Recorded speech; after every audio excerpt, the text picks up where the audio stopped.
তুই পড়া পরীক্ষা দে, তুই না পড়া পরীক্ষা দিয়ে A+ পাই, A+ দিয়ে তুই করবিটা কি? ওই A+টা দিয়ে হবে কি? কোনো লাভ নাই। পড়া পরীক্ষা দিয়ে A+ পা, আর যদি A+ নাও পাও তাতেও সমস্যা নেই, কোনো ব্যাপার না, ব্যাপার পরে দেখা যাবে। স্যার বুয়েটে চান্স পাবো না, ইউনিভার্সিটিতে, ঢাকা ইউনিভার্সিটিতে চান্স পাবো না। ভালো কথা, ঢাকা ইউনিভার্সিটিতে সবাই এমনিও চান্স পাবে না। বাংলাদেশে যদি 20,000, ধরো যে 1 লাখ গোল্ডেন A+ পায়, ধরো, তো 1 লাখ কি বুয়েটে চান্স পাবে? আর বুয়েটে চান্স না পেলে কি ওদের জীবন শেষ হয়ে যাবে?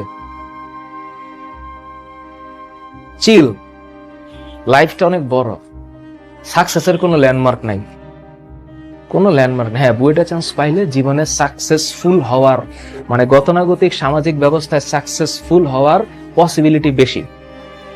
আমাদের সমাজ ব্যবস্থায় একটা ঢাকা ইউনিভার্সিটি স্টুডেন্ট যে একটা পার্টে থাকে, আর একটা ন্যাশনাল ইউনিভার্সিটি স্টুডেন্ট সেই পার্টে থাকতে পারে না, কারণ সমাজে তাকে ডিভাইড করে দিয়েছে। এটা একটু খুব ভালো, এটা একটু খুব খারাপ।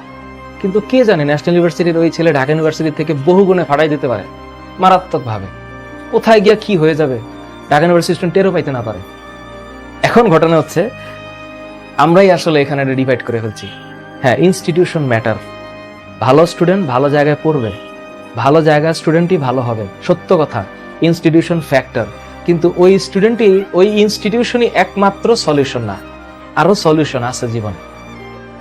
এটাই মাননীয় শিক্ষামন্ত্রীর একটা ভিডিও আমার পেজে আছে, আমি সেখানে কমেন্ট গুলো দেখি, এক একজন ফাটাই ফেলতেছে, আরে দূর রাখেন এগুলো আবেগী কথাবার্তা, এইসব A+ ছাড়াও চলবে, A+ না পেলে তো কোনো বাপ মাই তো পাত্তা দেয় না।